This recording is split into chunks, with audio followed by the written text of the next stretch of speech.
we are co-sponsored today by the Supreme Court of Ohio, the Judicial College, and actually our webinar is going to be going for an hour and a half. If you've only slotted an hour for some reason, that you will be able to hear all of David's almost all of David's presentation, and then we'll be having some Q&A at the end.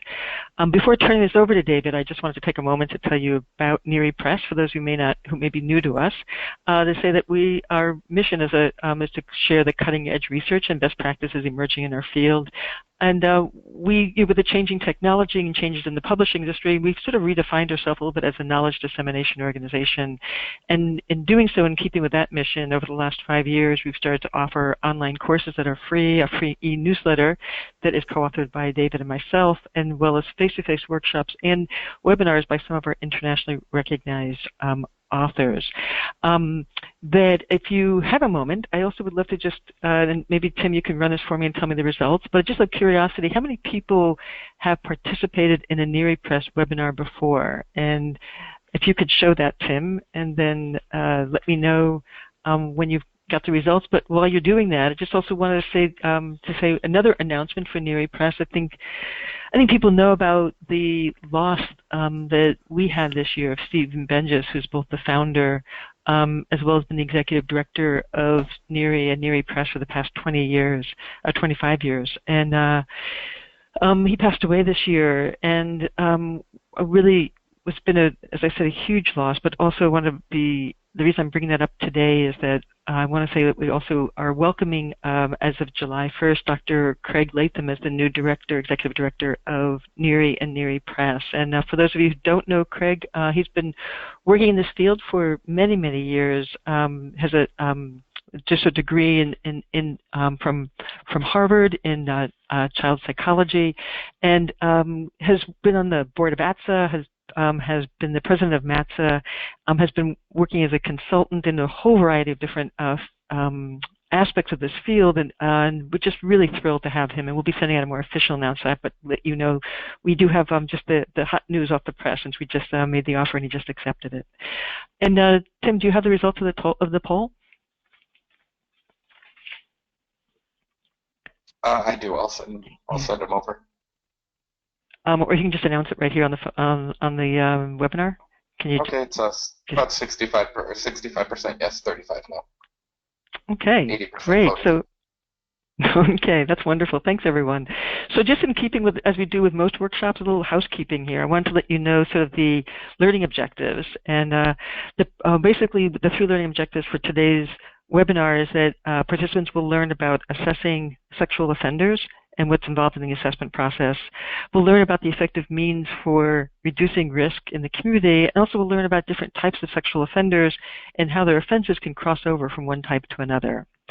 Second, I want to just let you know that the PowerPoint is posted on the NERI Press website, and you'll be able to both download that, and also there will be a recording posted later this week of this webinar.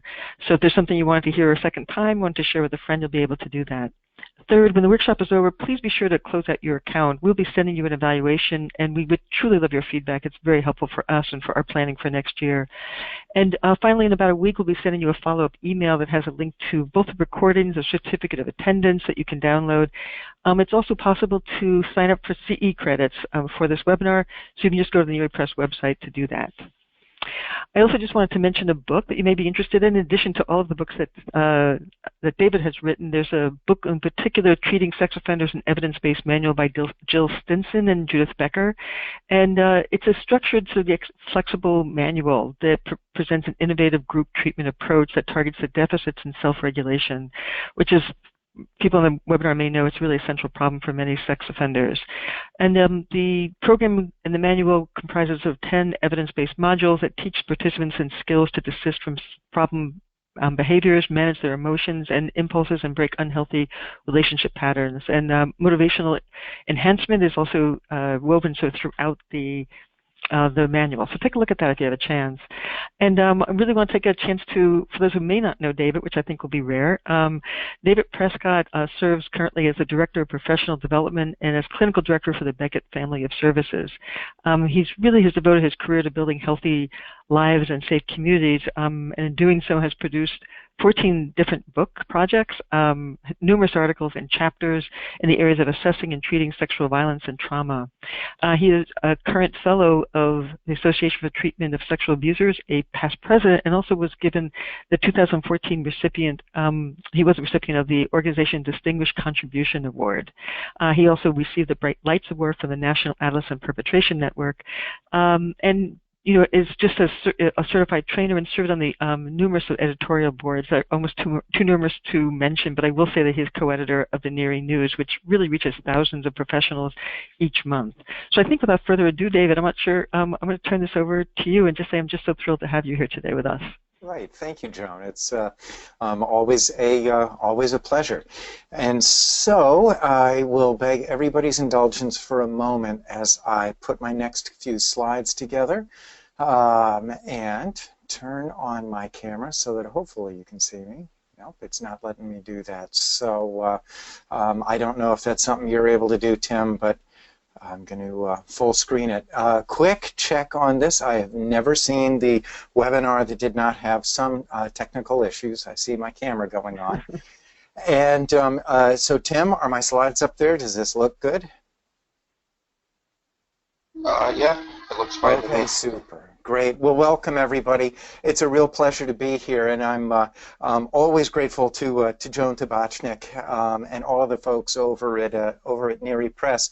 Also grateful to Christopher Steele for inviting me to do this. Chris and I now go back about 10 years. He's one of the greatest underrated resources in the state of Ohio, and my little Chris Steele story is that about 10 years ago I was asked to speak at a conference for judges. I think it might have been in Nevada, I'm not entirely sure, but I was asked to speak on a particular topic. I was told to go to a particular room at a particular time, so I showed up, and there was Chris. And Chris had gotten exactly the same instructions that I had. The one thing we hadn't been told is that we would both be presenting on the same topic at the same time. So in the spirit of collaboration, we managed to put together, I think, a not too shabby presentation, and I think Chris has been on my Christmas card list ever since. So it's great to be back and working with everybody here. So today, what I'm going to do is start with a very brief overview. In effect, Joan and Chris asked me to discuss what I've learned over 32 years of practice, and so trying to get your life's work into an hour is never particularly easy to do, but fortunately we'll have lots of time for questions. So I'm going to start with an overview. I'm then going to discuss very briefly people who are victimized, followed by a section on assessment, followed by some discussion of the qualities that make up effective treatment, followed by a section on supervision, and then very briefly discuss special issues. I'm coming at this with the assumption that most who are listening are law enforcement officials, representatives of the legal system of various stripes. So if I lapse into psychological language, please forgive me. And again, plenty of time for questions. So if I might, I'll just start with some introductory remarks. And really the take-home message for today, as I think about the problem of sexual abuse, and just this morning in the headlines was another one of these cases that you just don't want to hear, of a poor woman who went to a Middle Eastern nation from Europe. She was sexually assaulted while she was there, and the result of her being sexually abused was to be convicted on a charge of adultery. I guess she's been deported back to the Netherlands, and you know, this is what I woke up to in my usual news feed. So I guess it might seem obvious, but I really think it's important to remember that abuse is abuse. That ultimately, I have never met the person who asked to be abused, and don't believe that this is something that really happens. So abuse is abuse, and we need to understand that. Also, I'm going to say that not all sex offenders are the same. Now, just a small technical point for me. I sometimes have problems with the term sex offender. As a therapist, as an evaluator, the term sex offender is not diagnostic. There is no diagnosis of a sex offender, and it can be quite imprecise, as you will see as we go through this. And it's also a legal term. It's not a clinical term, not a therapeutic term. It ends up being hopelessly vague for my purposes. This is not to knock it, but I am using the term within the legal context, and nobody is more aware than I am that there are many people who are technically not sex offenders who really are people who have sexually abused.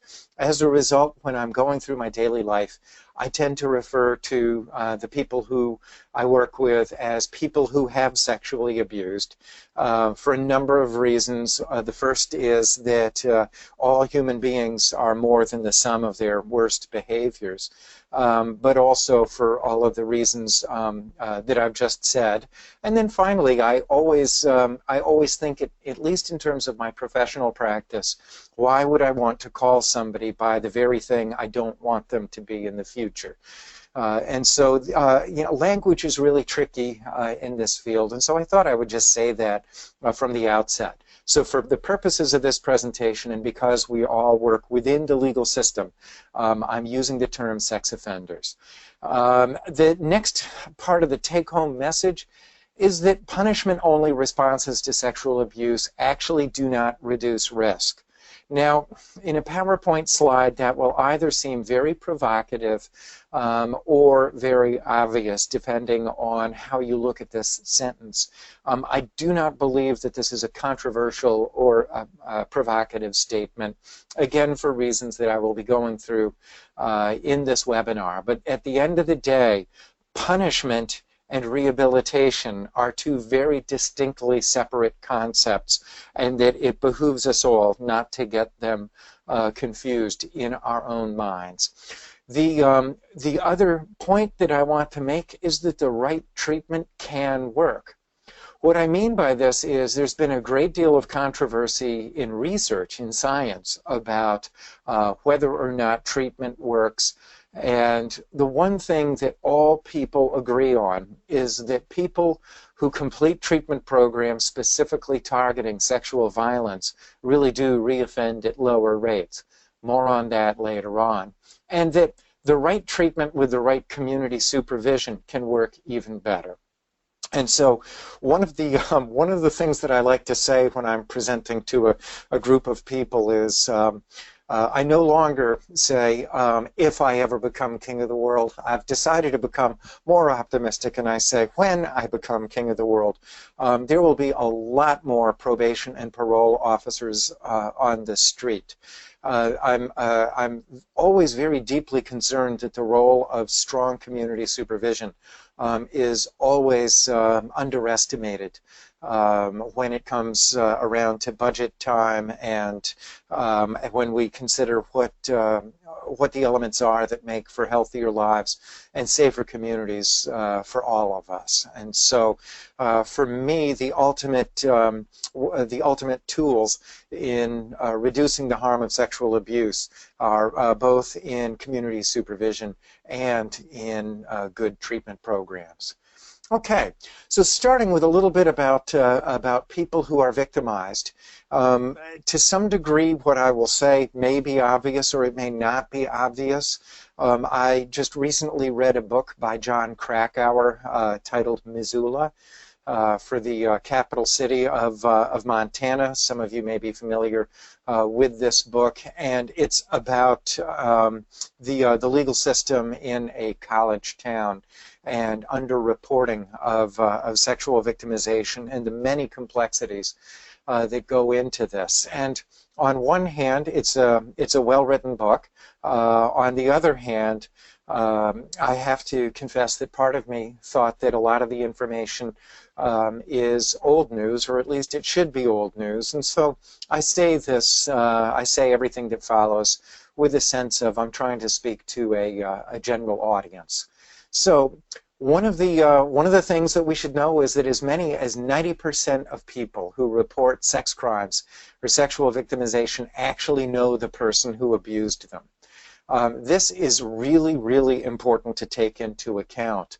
2/3 or more of known offenses actually occur in the person's own home. So the old myth of stranger danger is something that to a large degree we never, that we probably need to forget, as impossible as that may seem.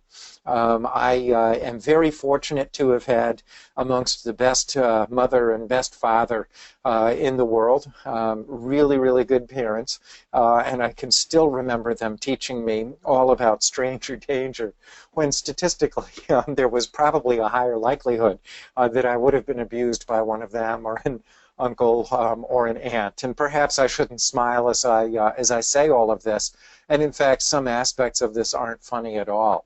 As a nation, we've put a lot of effort into establishing things like residence restrictions that govern where a known sex offender can and can't live, when in fact they're actually more at risk to abuse within their own home and against people that they know. And although the logic behind these laws is pretty clear and follows a certain amount of logic, it's the same logic that says if you have severe alcohol problems, you probably shouldn't live upstairs from a bar or a liquor store. The simple fact of the matter is that when asked in confidential surveys, people who have sexually abused are quite clear that if they needed to, they would be, or if they wanted to, they were perfectly capable of walking 2,000 feet to find somebody to abuse. Ultimately, ultimately, the vast majority of sexual abuse really does happen within the context of a relationship. And I would argue that is precisely what makes sexual abuse so pernicious, that it isn't just a sexual violation, it is also a relationship violation. It's also a physical and somatic violation, and it's a violation of all of the values that we come together around as a society. And so what we also know is that as many as 90% of people who are victimized decide or fail to report their abuse to authorities or others who are in a position to help.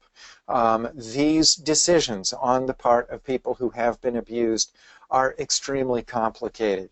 And I guess that for me, one of the teaching moments in my life has been looking back on 32 years of professional practice and realizing that all these years later, frankly, I am still learning about all of the complexities that are involved in people deciding to come forward. If I may, I'll go off script just a little bit and say, about 3 years ago, I was asked to be on the National Public Radio show Talk of the Nation with the host Neil Conan. I think it's no longer in regular rotation, but I was asked to speak on the topic of voyeurism and exhibitionism. And a big part, I was one of two hosts. The other was the mother of a person who had been victimized over time by somebody, the colloquial term is a peeping Tom. And we talked about the harm of this kind of abuse. And it took me maybe 40 minutes to drive home from the radio station and to open up my email browser. And in the few minutes after I got off of the air and went on to my email, I had no less than 100 emails, many from close friends of mine saying they had been through similar circumstances and had elected never to go to law enforcement for fear either that they wouldn't be believed or that they would only make matters worse for themselves and others. I think as a society we have a long way to go to make it safe for people to come forward with disclosures of sexual violence and sexual abuse. Ultimately, and I think there's no truer words in this webinar, there is no profile of the average victim. I will say that it's very common for the person to have some level of dependence on the person who abuses them. Very often including under some really horrific circumstances, such as the single mother who is living in a rural area and scared to death for her own safety and maybe the safety of her children. And who now has a boyfriend about whom she is concerned, etc. But again, there's no profile. This sexual abuse exists across all levels of society. It's very often in our communities. It's maybe up or down our street, and in many cases even within our families. This stuff, folks, is very difficult to talk about. Most people do not report for a variety of reasons, as I just said. In part, some of the average responses that I've heard have included things like, I didn't want to enrage my family members. I was desperately concerned what my father would do to my boyfriend if he ever found out. Or I didn't want to, I love my uncle and I didn't want him to get into any trouble. The most common response across my life that I've ever heard has been, you don't understand my dad, uncle, brother, or whoever. You don't understand. He's a really good guy. All I ever wanted was for the abuse to stop. And so this stuff, as I said, is very tricky. Sexual abuse, sexual violence can have physical, psychological, emotional, social effects on a person who has been abused. And the effects of that abuse can change across one's lifespan. Again, I never ceased to be amazed by how complicated the effects of abuse actually can be. As you can see, I say, again, looking sexy is not the same thing as wanting sex. These are common societal myths. We've recently heard in the media about the case out at Stanford University that honestly I just won't get into in any great depth. But it does seem as though if you read the media accounts online and then you scroll down to the comments section where the readers comment on the news item, and it's very often better if you just don't read those comments. Very often you see comments about victims leading offenders on, and so on and so forth. And many of us have concluded that it's just time to bring the responsibility for sexual offending back to where it belongs, which is the offender himself.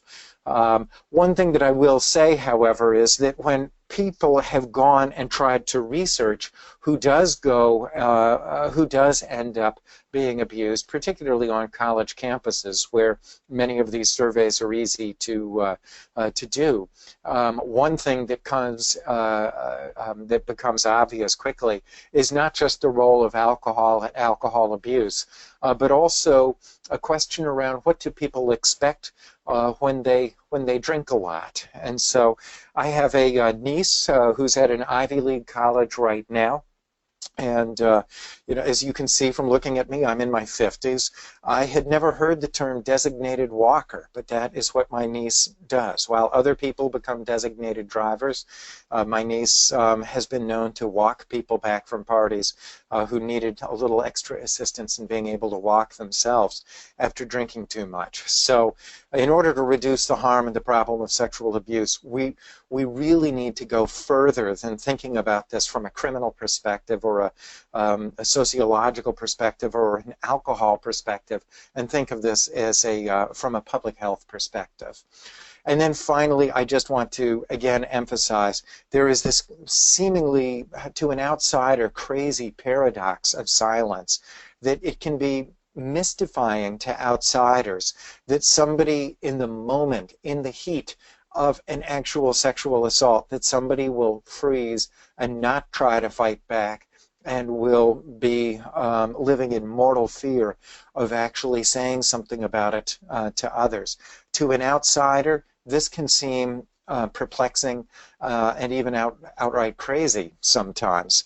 However, to people who have lived through violence and abuse, I cannot emphasize enough that the micro decisions that they make about how they behave and who they tell and how they tell and when they tell, this is an internal logic that none of us has a right to judge, and that may not become clear to any of us or even to the person who's abused themselves until weeks, months, or years later on down the road.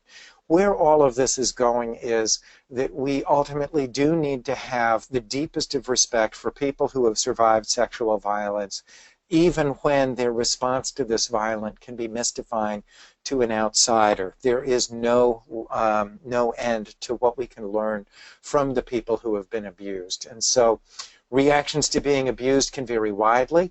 There have been many people who have stated that in their lives they do not feel that they have suffered a great deal of harm from sexual abuse.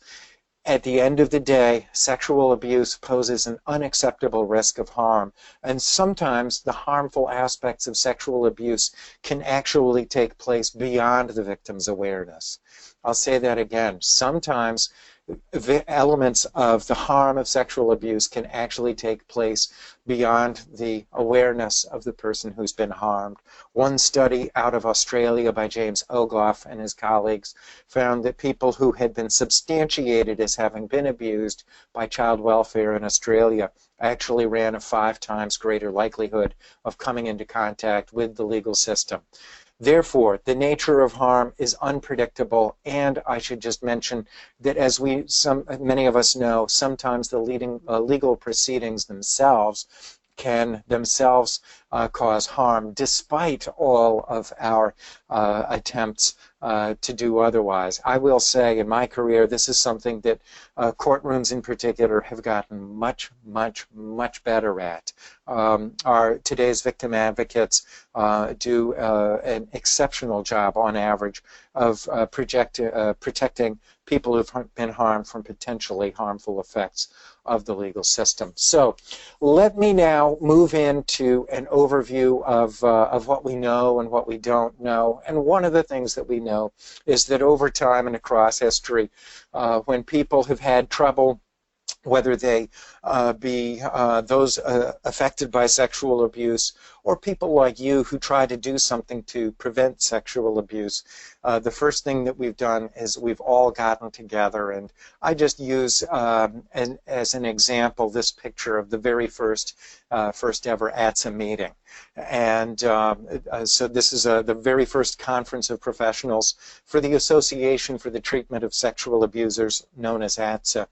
This is their first conference. You can see here some of the original pioneers in our field. And by the way, if you're wondering what that strange little bit of technology is over on the right-hand side, it looks like something perhaps brought over by Vikings or wandering Phoenician explorers from back in the Pleistocene era. That's actually an overhead projector. I just like to say that, from the days before PowerPoints. David, this is Joan. David, this is Joan. That's a great photo. But I just wondering, can you just try once again, see if you get your webcam to work? Just so I think that I know that just see that give it one more try. If I can also take a look at it. Thank you. And those are great photos. Oh, thank you. And for some reason, it's just not happening. I'm getting the little Macintosh bumping sound that says, "Sorry, Prescott, you are out of luck." So if there is a way to turn it on, I would love to. And for the record, I thought I was on because I have the little green light that says so. So just as another example of this, a lot of public awareness and public consciousness around sexual abuse began in the 1960s and 1970s when survivors groups got together to say it's time for all of this to stop. I'm fond of sometimes saying I think I recognize my mother in this picture, but you know, a lot of this came from the feminist movement and also just others who wanted to speak up and out against sexual violence. Here's the main problem. This comes from a massive study by Paula Smith and her colleagues some brilliant criminologists in 2002 and published by Corrections of Canada. It was a massive study of studies called a meta-analysis, 117 studies since before even I was born, looking at nearly 500,000 criminal offenders, including juveniles, and I think you'll probably know what happened. In this case, no form of punishment reduced the risk of people to abuse. Scientists usually tend to write in a very dry and sort of almost imperceptible tone, but they were quite clear in this case that when they advocated the prisons and intermediate sanctions should not be used with the expectation of reducing criminal behavior. If you're wondering what criminal sanctions were, this included things like surveillance, electronic monitoring, and even things like drug abuse, resistance education, and scared straight, and so on. What it means is, well, actually, that in this case, there was some indication that really trying to use these sorts of things actually increased the risk for lower risk criminals. Those of you that have come to think of prison as something of a finishing school for criminals actually have some evidence to support you on this. So intensive surveillance, electronic monitoring, DARE, etc., all of these kinds of things along with incarceration can serve a purpose. However, we have to be clear about what it does and doesn't do. Prison is very effective at punishing people, and we all know that some people can't be managed safely out on the streets. And yet, on the other hand, what we shouldn't be doing is expecting that people are really seriously going to change their lives as a result. I'm also including just a fascinating study from Lisa Sample and her colleague Cadlick from 2006, who looked at the role of the media. And what happened is, of course, they found that sex offenders are commonly portrayed as persistent and that they're in their behavior despite punishment and rehabilitation.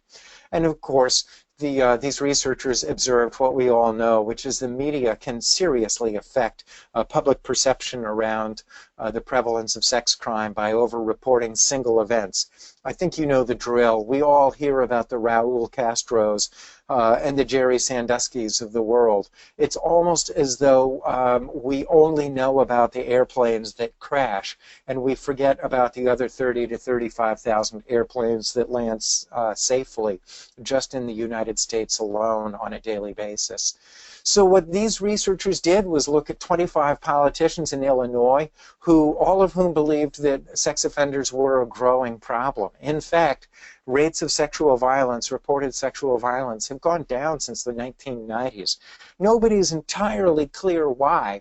Every state and every nation and every jurisdiction wants to take credit for it.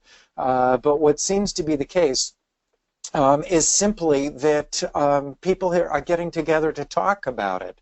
There's more attention to it in the media, and there's more folks saying this is just not cool.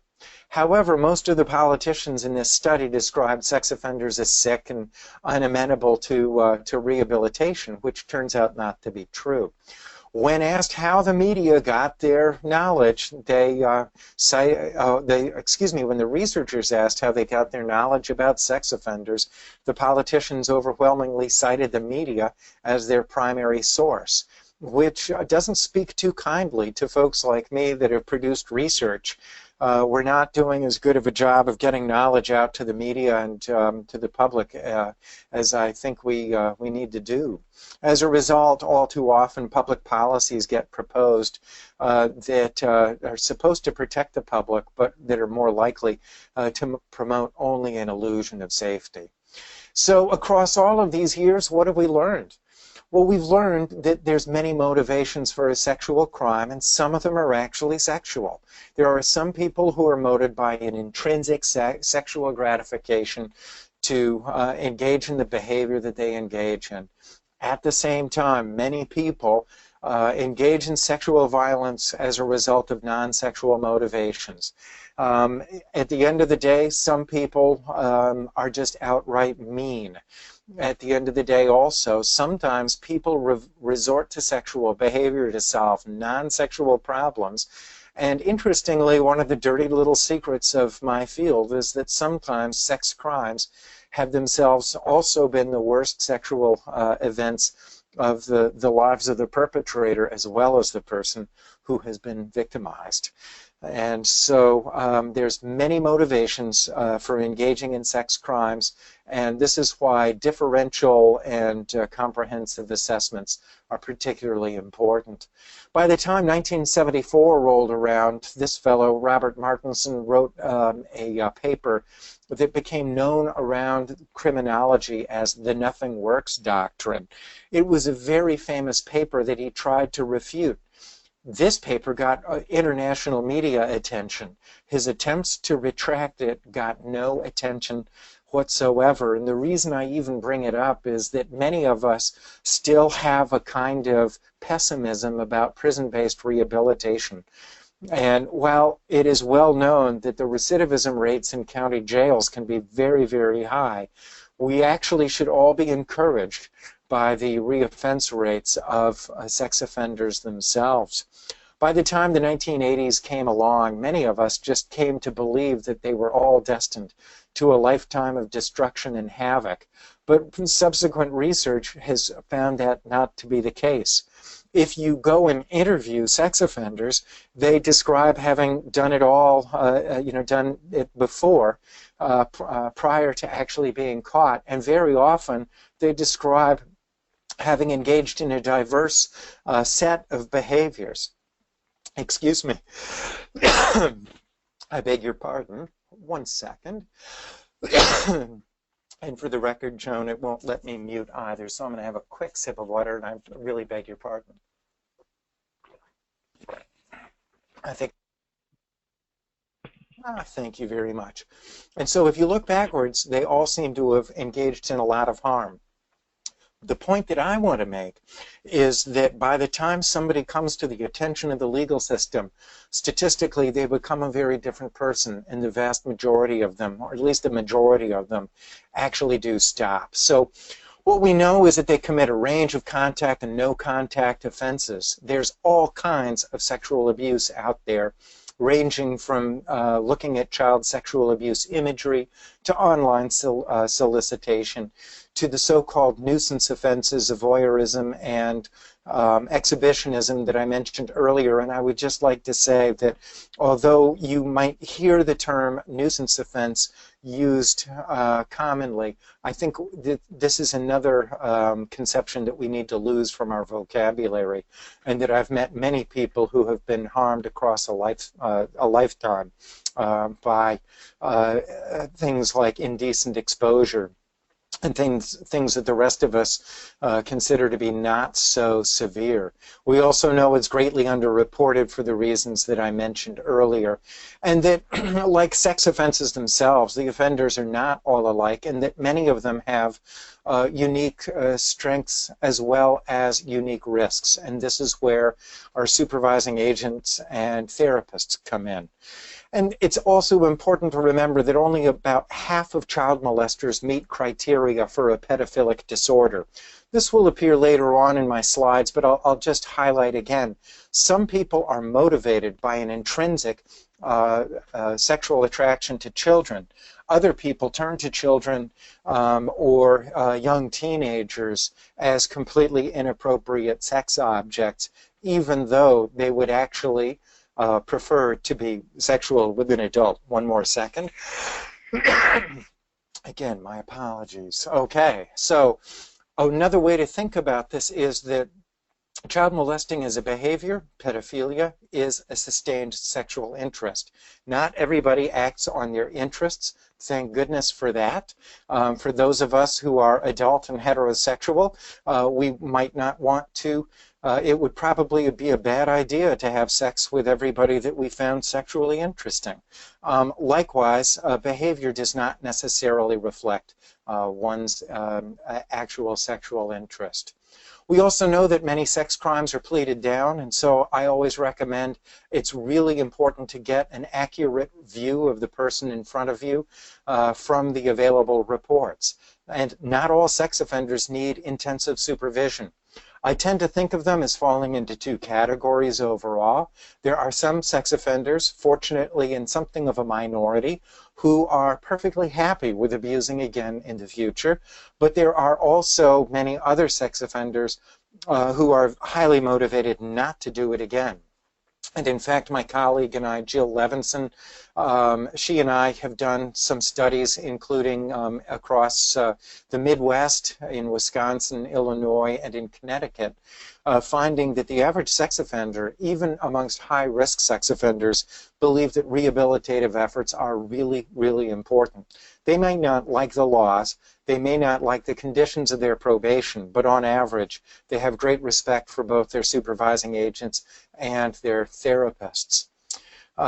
Sex offenders may not have the typical criminal profile that others do, but this does not mean that they're not risky. Overall, I found many of my clients who would be happy to disappear off into the woodwork, who will have a what I sometimes refer to as the bobblehead effect, where they say yes sir, no sir, 3 bags full, and this sort of thing while nodding their head. And they would be perfectly happy just to be left alone. Very polite, but doesn't mean that they are not. They don't present with certain risks. Just very briefly, there was a massive study done in 1996 by Carl Hansen and Monique Bussière. You might hear quite a bit about Carl Hansen's work. He's considered one of the most preeminent researchers in our field. In this case, he looked at nearly 29,000 sex offenders, and really what he wanted to know was what sorts of factors separated repeat sex offenders from those who did not repeat. And he found ultimately that there was no one single factor that could be used to predict who was more dangerous than others in isolation. He looked at sexual recidivism, non-sexual recidivism, non-sexual, non-violent recidivism via all kinds of measures. And what he found astonished many of us. If you looked at them for 4 to 5 years out, only about 13.4% reoffense rates for sexual recidivism, 12.2% violent recidivism, and slightly over a third any kind of recidivism in the 4 to 5 year follow-up. Most recently, Hansen and his colleagues also found that when sex offenders are able to live in the community offense-free for 5 years, that their risk goes down by about 50%. This finding was even true amongst the most dangerous sex offenders. If you can take a high-risk sex offender and keep him safe in the community for 5 years, his risk goes down by about 50%. And this was in a study looking at well over 7,000 sex offenders. These are very, very impressive numbers. What they found here, you don't have to know what an R correlation is. All of this is just given to show you sort of relatively what were the most important predictors. Sustained sexual interest in children really was the single strongest risk factor, even though it still only falls into the moderate range. Other deviant sexual preferences, such as rape, and a collection of various kinds of sexual interests. These also tended to be predictive, although not that predictive. Prior sexual offenses, having stranger victims, early onset, offending outside of one's family, targeting boys.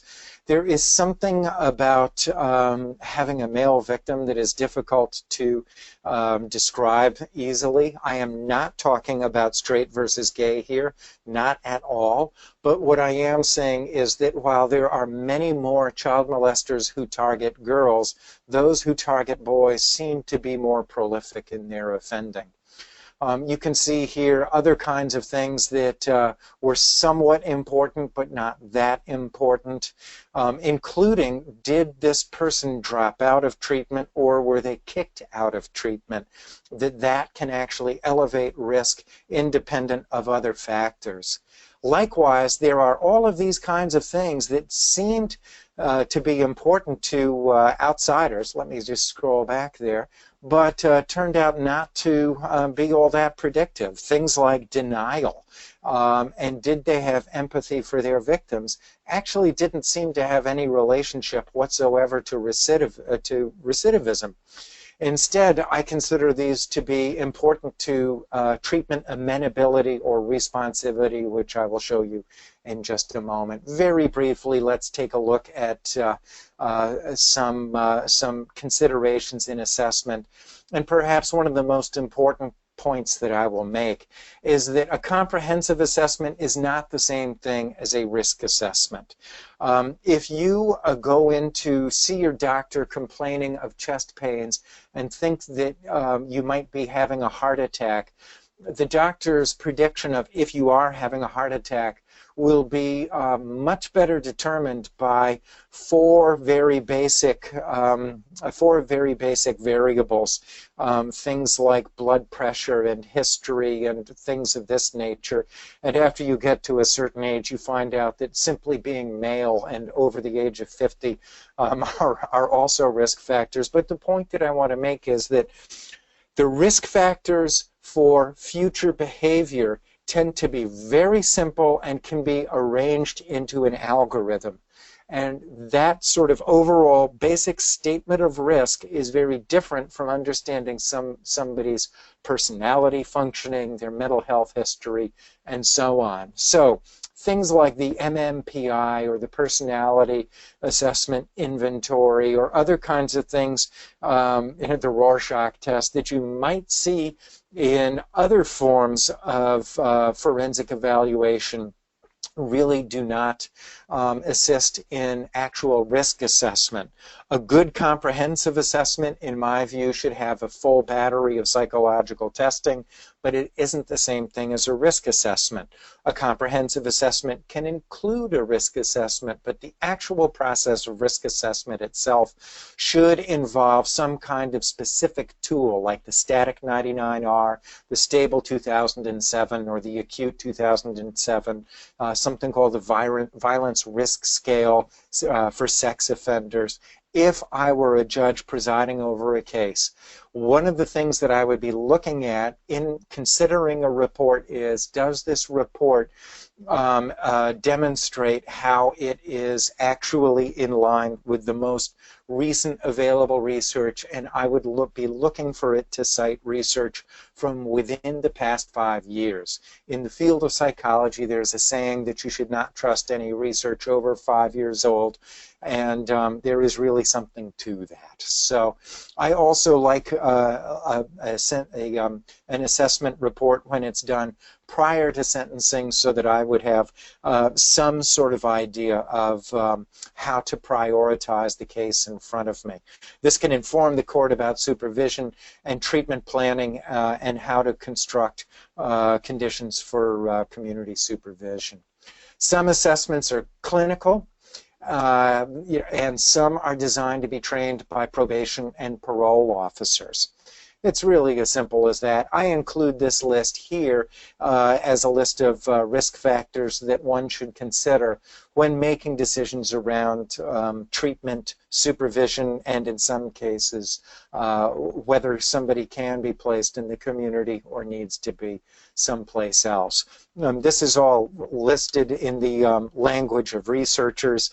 I often make the joke that if you want to tell somebody they have intimacy deficits, you go ahead. I'm going to try to look carefully for a more polite way to say that. But another risk factor is as simple as cooperation with supervision. And I often think of this as really basically, is your offender working with you or working against you? And that sort of thing. So there's psychological assessment, and then there's risk assessment, and sometimes they overlap, but not always, and that some of our very best risk assessment scales were actually designed for probation and parole officers and don't require a PhD to use. So, just a little bit about treatment. The most important thing is to know that people who complete treatment programs do reoffend at lower rates, as I said before. 26.3% reduction in the most recent and rigorous study. So the good news is this is a dramatic reduction. The bad news is, of course, we want it to be a 100% reduction. I should also mention that this is in the most rigorous study of its kind that just came out last year.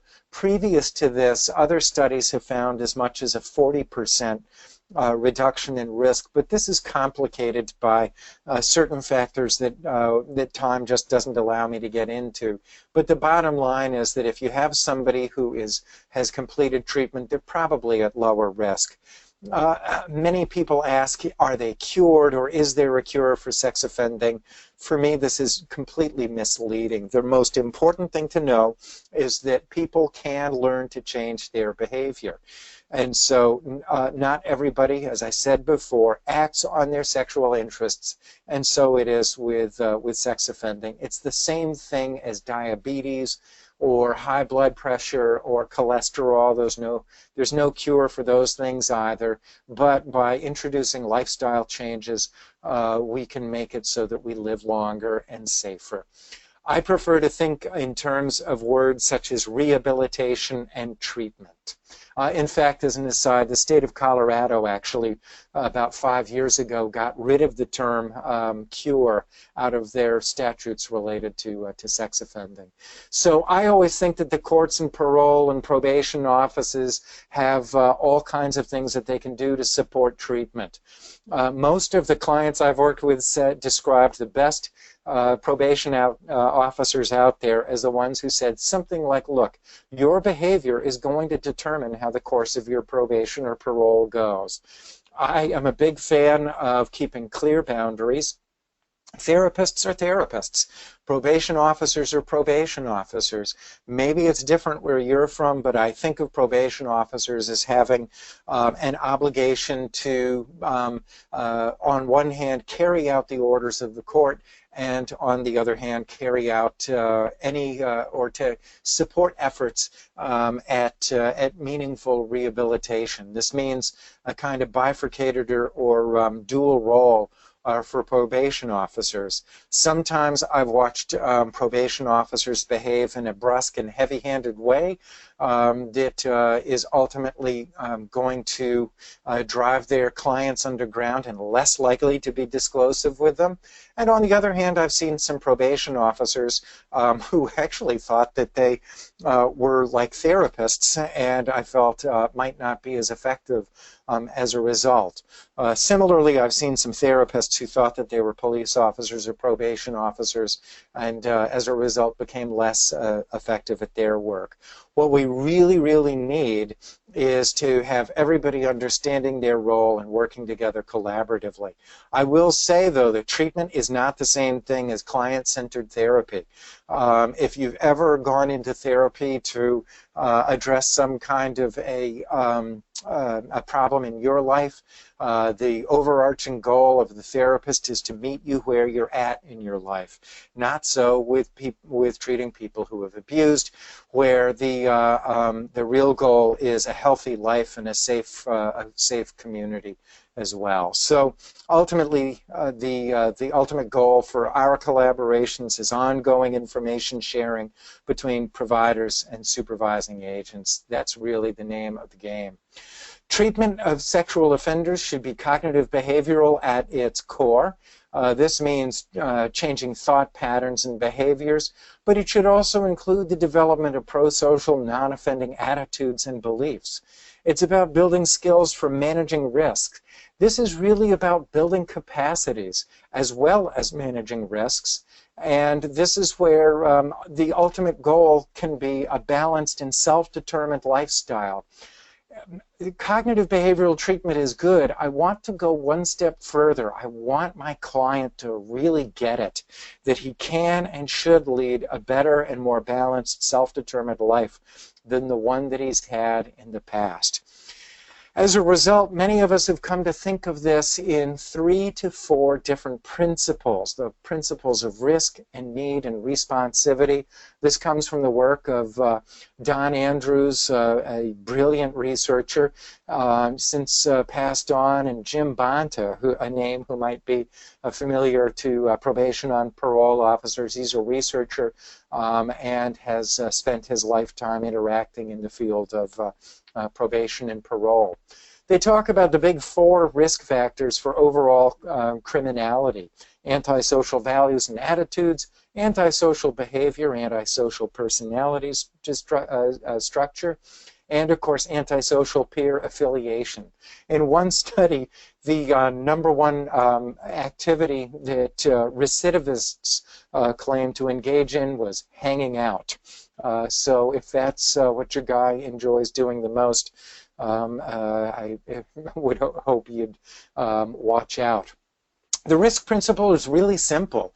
What it says is basically give your highest intensity interventions to your clients who pose the highest risk. If I only have X number of dollars to go around, I'm going to try to spend the most amount of money on the people who pose the highest risk. In fact, mismatching can either result in letting high-risk offenders not be influenced enough, or can actually increase risk in lower-risk offenders. We should remember that environmental and situational elements can combine with personal elements to create risk. And that the need principle of effective programs holds that the most effective treatment targets identifying criminogenic needs. And what this means, what criminogenic means, is these are treatment goals identified in the research as having something to do with an actual reoffense process. My job as a treatment provider is not simply to have the guy work on what he wants to work on. So when Sam showed up for treatment one day and said that he needed to work on his anger, I knew that there were lots of other things he needed to work on in his life, like substance abuse, that would interact with anger to increase his risk. So I need a good assessment of what it's going to take to reduce this guy's risk, and then engage in a kind of choreography with him to make sure that he's doing what he needs to do to actually reduce his risk. For sex offenders, this can mean specialized and highly individualized treatment specific to their needs. I should mention a massive study, the same study to which I just referred, that came out last year, found that individualized treatment programs were more important than everybody getting the same kind of cookie-cutter approach treatment in group types of settings. If I were a judge, if I were a probation officer, I would be demanding an individualized treatment approach on the part of the therapists that I work with. Other programs can result in some kind of additional gain, but their risk might not be reduced. I'll return to that in a moment and just show you, again, these are the kinds of things that I'm working on in treatment. This is taken from a risk assessment tool of dynamic risk, that is, risk factors that you can actually do something about. Again, if you're talking risk for a heart attack, there are some things you can do something about, like your lifestyle habits. There's other things you can't do anything about, like the fact that you're a man or over 50. So I work on the things that I can do something about, and I tend to focus on these areas here, depending on the individualized needs of the client in front of me. Finally, we have something called the responsivity principle, and this basically holds that the most effective programs are those that are responsive to the individual characteristics of the guy in front of you. Things like his cognitive abilities, his maturity, his motivation, the mode of intervention, and even things like scheduling concerns. One of the things that I say when I'm talking to people involved with juveniles is try not to do therapy after 3 p.m. just when the kid has gotten home from school, unless he's had a chance to actually move his body around, because as the parents who are listening know, kids get wiggly and hyperactive after a long day. at school. And so responsivity, I think, is summed up in this little cartoon here. I taught Stripe how to whistle. Oh, that's funny. I don't hear him whistling. And the kid says, I said I taught him. I didn't say he learned it. So again, at the end of the day, we want people in our treatment programs who actually get it, who understand what's being said to them and why it's important. So sex offender treatment is not synonymous with sex offender classes. Again, these are things that I would tend to work on in treatment, and encouraging correspondingly, I would not be working on things like increasing self-esteem for its own sake or focusing on various vague personal complaints not related to criminal conduct, etc., etc. And of course, you have the handout so you can read these more or less for yourself. Again, I don't want to, well, I want to make the client a better person, but only if it's in the service of actually having him reduce his risk factors and build his capacities for a balanced and self-determined lifestyle. So again, things that if I were a supervising agent or a judge that I would be looking at to determine is this guy getting better would be things like attendance, engagement in the program, completion of a program as opposed to premature termination, quality relationship with the service provider. And again, my overarching question is my client working with me or against me? I'm looking for respect and an overall positive attitude. I'm looking for showing change on treatment goals as evidenced by the report from the therapist himself. I'll even go a step further and say there actually is a place for people to become argumentative in their treatment programs. There was one study finding that highly psychopathic offenders who argued with their therapists actually seem to have slightly lower reoffense rates. And I think what this is about is that sometimes what we have to say won't be clear to our clients and they'll want to push back a little bit. A certain amount of pushback from our clients is to be expected and to be respected as well as they get on to their journey of getting it. So I'm just going to say a few words about community supervision. I have my eye on the time. I always know what Joan and Chris are thinking behind the scenes, even though they haven't said anything. And I guess what I want to say, I've kind of already harped on this part, is close coordination between supervising agents and treatment providers. When in doubt, folks, pick up the phone.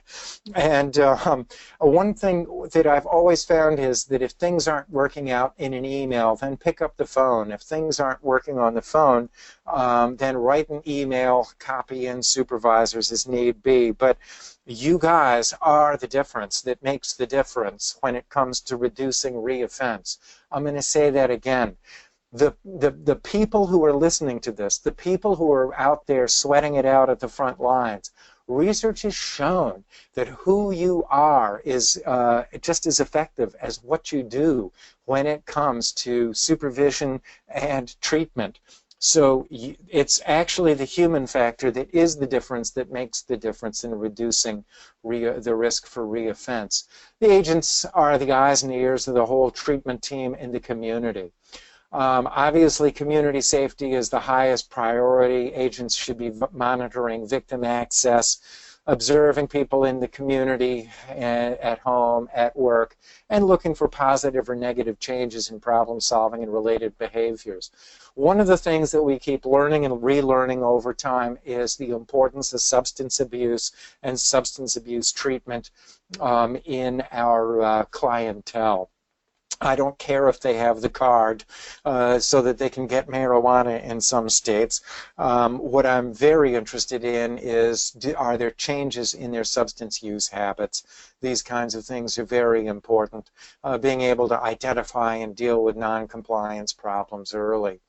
As for supervision, addressing problem attitudes, providing support, acknowledging successes. Again, I've always found that if we're the supervising agents that get together and rat pack our clientele, that we're just not going to be as effective as when we're also acknowledging their accomplishments, and providing some kind of affirmation along the way. Motivational interviewing as a method for doing this has gained increasingly in the supervising agent world as well as the rehabilitation world, and I really think that this is the way to go. Positive, strengths-based, collaborative, all of these ways of conducting our business does not mean that we're not telling the hard truth to our client when we need to. So I'm going to let you read the slides. We should always remember that all people can and do change. It's a process. It takes some time and support. And that above all, probation and parole officers should remember that they're not alone.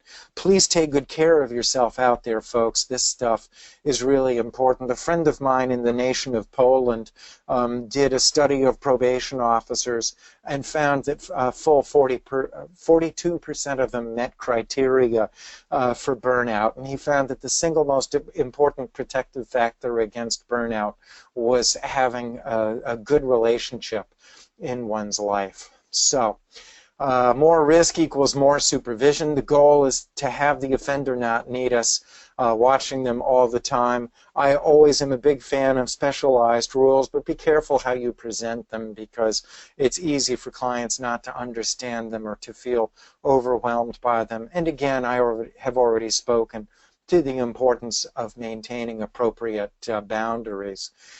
So before I move on, I'll just also add that there's been many advances in how collaboration occurs between probation officers and therapists. In the United States, we have something called the containment model that I think can be very useful.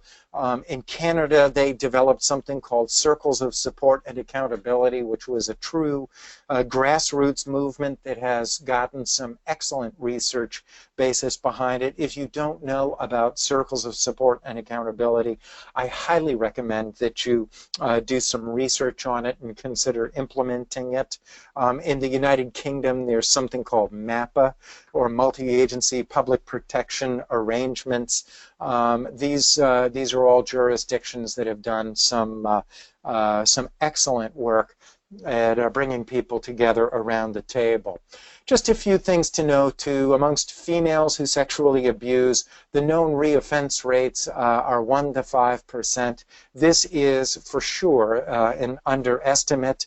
Many people don't want to turn in females who have abused, but it does seem that across the board, women are just less likely to engage in crime. That does not mean that the problem is not out there, and it's another place where I think we need greater public awareness. Although it can be easy to joke that that school teacher that abuses the teenage boy doesn't exactly look as though she scarred him for life. The long-term outcomes of people who have been abused by women can be very, very complicated and are certainly no laughing matter. I'll just say that those who have child abuse sexual images really do represent very often a different kind of person, where the average person that I've known who's had a hands-on sex crime and meets against a child and meets criteria for pedophilia very often presents with certain kinds of risk factors, such as a history of criminality. It's not necessarily the case with those found in possession of, we used to call it child pornography, but I prefer the term child sexual abuse imagery. That's because I don't want to let us off the hook of remembering that this really is about child sexual abuse. It's not just about pornography. And again, one of the most important things that I'll say all day is that people who have sexually abused as children or adolescents and then come to you as adults or young adults years after their crimes tend to be very, very, very different people. Adolescence is a time in life when people can and do change very dramatically, often in a short period of time. I always advocate being very careful and having great caution with them and relying on only the highest quality assessment. So I guess the final point that I want to make is that ultimately the safest sex offender in our community is somebody who is stable, who's occupied, who has supportive people to whom he or she is accountable, and has plans for the future and everything to lose by doing it again. If we can build stability, occupying, accountability, and plans, we're going to be much better off than if we're doing the opposite. And so this is my contact information. You will see it in my slides. And that is what I have to say. I'm going to turn it over to Joan for whatever kinds of questions we might have. I'll also see if I can't just turn it. I'm still unable to turn on my camera, so I apologize about that. Joan, want to step in or Absolutely. Yes, thank you. Really, it's as always, it's incredibly amazing what you can cover in such a short amount of time, and I also just love how vividly. I mean, I think you say a few things. I always learn something. Like I think arguments with psychopaths give you better outcomes. It's such a vivid image. So so really, so thank you. And we did have we have a number of questions, and also just to say that if other people have other questions as we're going through the Q&A for the next 15 minutes or so, please just type them in, and we'll try to get to as many of them as we can. So one of the questions that came in, was just about you actually quoted quite a lot of research here, and I was wondering, do you have a list of references or key resources that we could send out to people afterwards? I do, and I was asked to compile one by a defense attorney, so I did it with her in mind. I'll send it to you, Joan. I'd be Wonderful. Very happy, sure, honored to do it. Great. So I know people had a number of questions about different references, so that's great. Also, Michael Dealey had asked, that not all, as you mentioned, not all sex offenders need subintentional supervision. And can you just talk a little bit how do you distinguish then between those who do and those who don't, since that would be such a key issue in terms of community safety? Sure. Let's just take a quick look at the word sex offender, or the phrase sex offender. It implies two things. One is you've got a sex piece, which is on at least one occasion, this is a person willing to do something sexually egregious. And then you've also got the offender piece, which means here's a person who is willing to violate the laws and rules of society as well as the rights and welfare of a person. So there are some people who are more sort of antisocial and oriented in the offender direction. And I think that those folks are probably going to, some of this will be obvious, the classic rap sheet as long as your arm is the cliche. If it were down to me, I would, number one, if I'm a supervising agent, I'd be looking at tools like the LSI, the level of service inventory, to guide me. But I'd also be thinking to myself, how much antisociality am I seeing? How much impulsivity am I seeing? How much of a criminal lifestyle am I seeing? On the other hand, I might have somebody who actually is pretty well behaved, has good self-regulation abilities. Let me translate that into English. They're able to manage their behaviors, including under stressful situations, and they are in treatment and seem to be working with me rather than against me. I'm going to, just as a sort of overarching broad category, I'm going to be less worried about that person. Paradoxically, the people, I hate to harp on Jerry Sandusky, but he is a good example. This is actually, had he been placed in the community, I suspect he could have been managed very easily. He knows how to manage his behavior, and he certainly knows how to take directions and follow rules. Whatever our frustration with him or our anger at him or our moral outrage is not the same as could he actually be managed. On the other hand, if I've got the guy who believes it's okay to do whatever he wants and not get, as long as he doesn't get caught, that's something else altogether. I hope I answered that, Joan. Yeah, that's great. And maybe just as a follow-up, Jennifer Dean Jordan asked, that is sort of the antisocial element reason to consider that these non-compliant offenders as being sort of an increased risk? Yes, I think so. Again, you've got high degree of offenderness, high degree of the antisociality. The more antisociality, the more reason I have to be concerned that this person's going to be willing to break the littlest rules around supervision, etc. Great. And since people are asking, I just want to say that again, we will send out to everybody who signed up for the webinar, so meaning the folks on the call today or on this webinar today, we will be sending out a list of resources and references. So definitely let you know for people who are writing and let you know that we will be sending that out to everybody who's listening. So another question is that in California, this is Walter Taylor in California, is that the offenders often included in the containment team meeting. And I was just wondering if you had any sort of comment about that, about and containment as a tool in the community. Sure. I think most times, most places, it's really good to have the offender involved in the discussion just as much as we possibly can. And that does seem to be a trend across the board, even in the juvenile world. Increasingly within mental health, we're seeing various kinds of stakeholders, groups being involved in treatment, placement decisions, and so on and so forth. That's the case in the agency where I work. However, having said that, I do think there's a time and a place for professionals just to discuss things amongst themselves so that they can let their hair down and have a good, brutally frank discussion. I was involved in just such a discussion this morning. But most times, most places, I think the more you're including your client, the more he's feeling empowered in the right direction, the better off we're going to do. Thank you for that question, by the way. That was excellent. Great. So again, folks, just if you do have questions, feel free to write them in, and we'll get to as many as we can. This is a question which is both huge, and I also say that since you just covered all of adult sex offender treatment in 1 hour, I think you can probably do this one as well. But basically, is there a specific sex offender risk assessment tool that you would recommend to use with adults or with adolescents? And I know that's an absolutely huge question, so that's fine. I will. Sure. Yeah, okay. Please keep in mind, I'm going to say all of this with the utmost respect, and part of it is I select my tools based on what the research says, but in some cases there's really, really good tools where there's very little difference between them, and I choose some of them just because it's a matter of personal preference. So, for example, if and when I can, I start with the Static 99 as a risk assessment tool for adults. It's easily the best researched scale of its kind in the world. It's been also published in many of the very best journals. It is not without its critics. Its critics make what I consider to be some very, very, very fair points. It should never be used as a standalone instrument, but I do go there.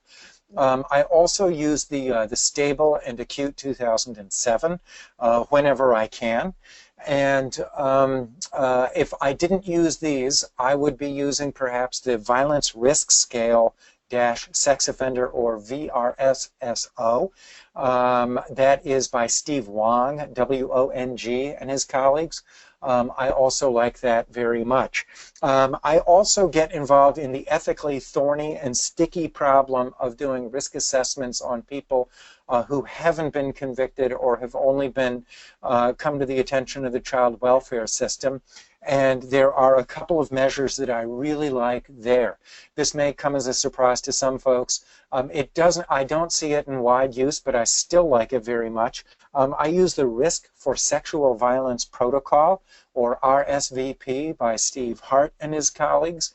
I find that it is better as a sort of overarching principle and is good for risk formulation rather than actual prediction, because this sort of it acknowledges its limitations, but also offers areas for structured assessment of under what conditions might this guy do it again, what kinds of treatment interventions would I recommend, et cetera, et cetera. For juvenile, and the other one that I use is a very recent one by Bob McGrath and his colleagues called The Risk of Sexual Abuse of Children, or ROSAC, R-O-S-A-C. It was published by Safer Society and is available at safersociety.org. It's newer. Bob McGrath produces top shelf material, and so I'm just working that one into my repertoire as well. For juveniles, I always encourage using either the J-SOAP or the eraser. I'm an eraser man myself. That stands for Estimate of Risk for Adolescent Sexual Offense Recidivism. You can actually download that for free if you go to my website at davidprescott.net. I've been authorized to have it be downloaded, so you can go there to get that. The Juvenile Sex Offender Assessment Protocol 2 is another excellent tool. It's circumstantial that I wind up using the eraser more than the J-SOAP. I have the greatest respect for the authors of the J-SOAP, one of whom lives not too far from me. And when I'm assessing juveniles, I also always try to incorporate some assessment of their trauma, including something like the trauma symptom checklist. So I hope that's a helpful start.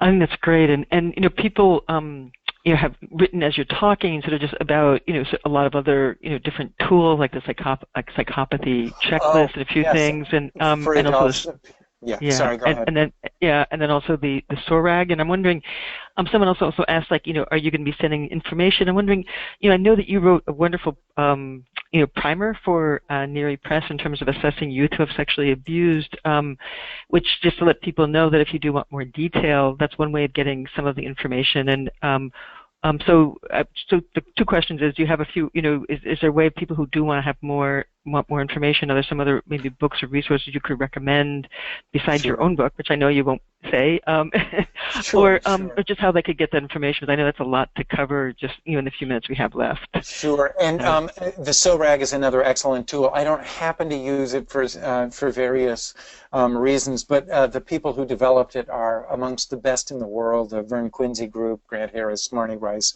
Catherine Cormier. And them, and of course, also I do use the PCLR, the Psychopathy Checklist Revised, quite often. I've been discouraged. It's a construct that hasn't done as well overall in the adolescent world. I have sort of other concerns for that. There's certainly my book that is out there that I like for that purpose. Phil Rich also did something on juvenile risk assessment. It's far more clinically oriented, so I might recommend it for this audience a little bit less. There's a guy named Robert Prentke, whose name is probably familiar to many. Prentke, Howard Barbary, and Eric Janis just wrote a book. That title is Sexual Predators. It just came out. I can't tell you the publisher because the book is literally just outside of my reach, and I'd have to move my laptop, which I'm not going to do. And my eyes are, middle-aged. There's quite a bit out there. I would, for many of these, I think Google searches can actually do quite a bit. You can certainly feel free to contact me or contact NERI. NERI's easy to find, and I'm fond of saying the unfortunate reality of my life is that if you Google search David Prescott sex offender, I will probably be your first 20 hits. And you will be which is sort of an unusual way to go through life. Well, that's interesting. It's an interesting claim to fame there. Someone also asked about maybe that if you could talk a little bit about the pros and cons of sort of individual and group treatment. Sure. Yes, please. Thank you. Again, another huge question. Okay. So in the old days, now there is nothing like a group of men gathered around a table, sort of giving each other confrontational challenges in a supportive kind of a way. The group therapy literature is rife with research and examples of how getting people together around the table in groups can be incredibly useful. I am a big group therapy fan, and I'm aware there's some upcoming books by people like Steve Sawyer and Jerry Jennings on this topic. The simple fact is that very often our clients have more credibility with each other than we do with them. I have a great deal of credibility in specific ways with specific people, but not necessarily. I'm just not this. I've never been in prison. I don't come with the same kind of background. I can't say to a client, that's what I used to tell myself. I used to think the exact same thing. Let me tell you what I think now. That kind of camaraderie, and we use the word cohesion, it can be dramatic in the lives of our clients. On the other hand, it's not for everybody. The simple fact is our clients come to us with communication difficulties and cognitive difficulties and communication problems and learning difficulties. And sometimes, group therapy, of course, requires that we get better at all of those kinds of things. For some clients, like people, I wouldn't put a low intelligence client in with a bunch of brighter bulbs, as for example. I'm aware of one situation where I evaluated a guy who was 15 when he was involved in what would be considered a minor offense compared to others, and he was put in with a group of older pedophiles, average age of about 40, and I don't know if it's true or not, but he reported actually having to throw up on the drive home from a group. This is just not a good, necessarily a good situation for a 16, 17-year-old guy that's just been through the legal system. So group composition is important. For me, it's more about how are you able to individualize the treatment for a given person than the modality itself. Sometimes a person who scores higher on the autism spectrum, for example, might just not be a good group candidate. And in working with juveniles, increasingly, I've been saying the juveniles tend to be vulnerable. They can be more vulnerable than they appear. Very often, I try to do the very deep disclosure work of what they've done in individual sessions, and then use my group therapy sessions to focus more in the direction of psychoeducation and on building the positives. This is a sort of very brief 5-cent tour of all of these kinds of things. So not everybody can or should be in group. I think we simply, as a field, need to get over that. But that when we can get guys into group that can handle it, boy, there's nothing like it. I hope that answered the question, Joan. I think so, yeah, and I think actually dovetails into the next one, which is also that in terms of the ability to comply with supervision or treatment requirements, can you sort of talk about the issue when someone does have a cognitive disability, and particularly ways that you might be able to address that? Sure. So going a step further. Yeah, many of us, it's just repetition is key, and we just can't think that if we talk slower and talk louder that we're actually going to be getting through to people. I guess for me, one of the funny things about doing this work is how much of our jobs actually fade into the woodwork.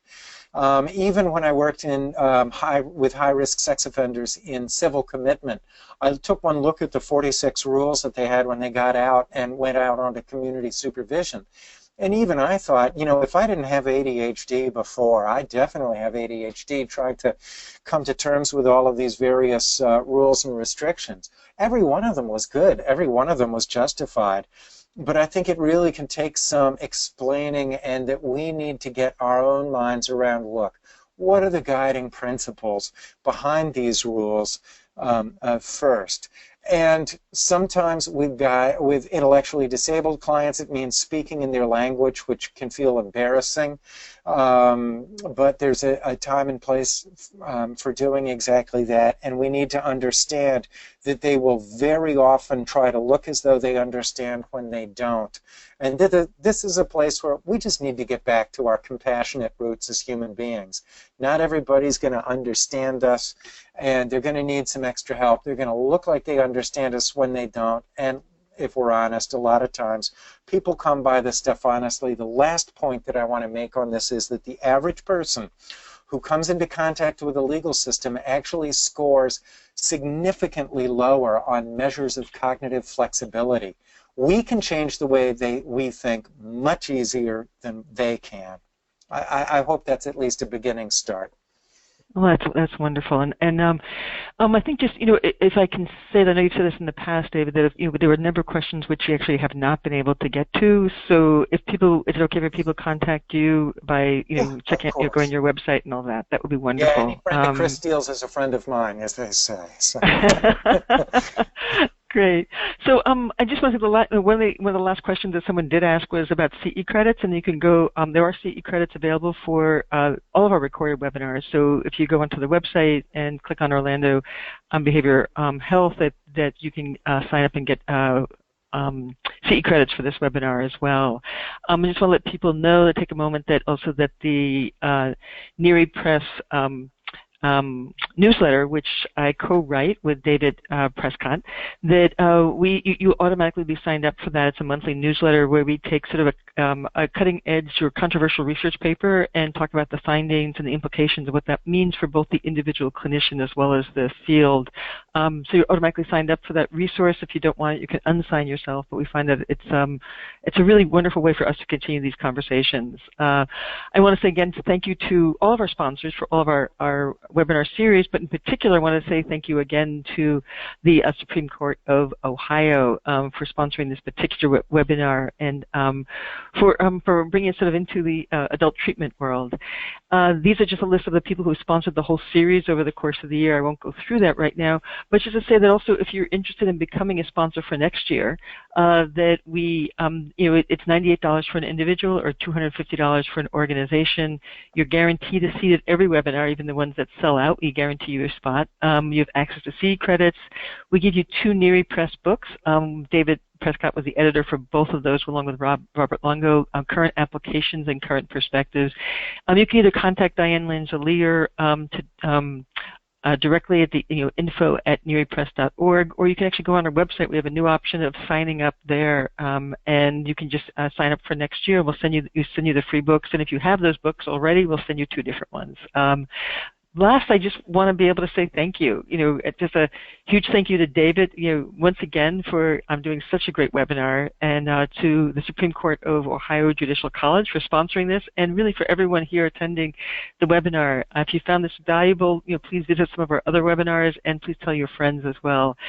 Thank you, everybody. And if you have questions, you can definitely email David directly, or you can email us at NERI Press.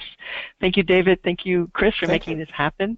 And look forward to talking with everybody again. Have a great summer, everybody. We'll be back in September with a new series. Bye-bye. Bye-bye.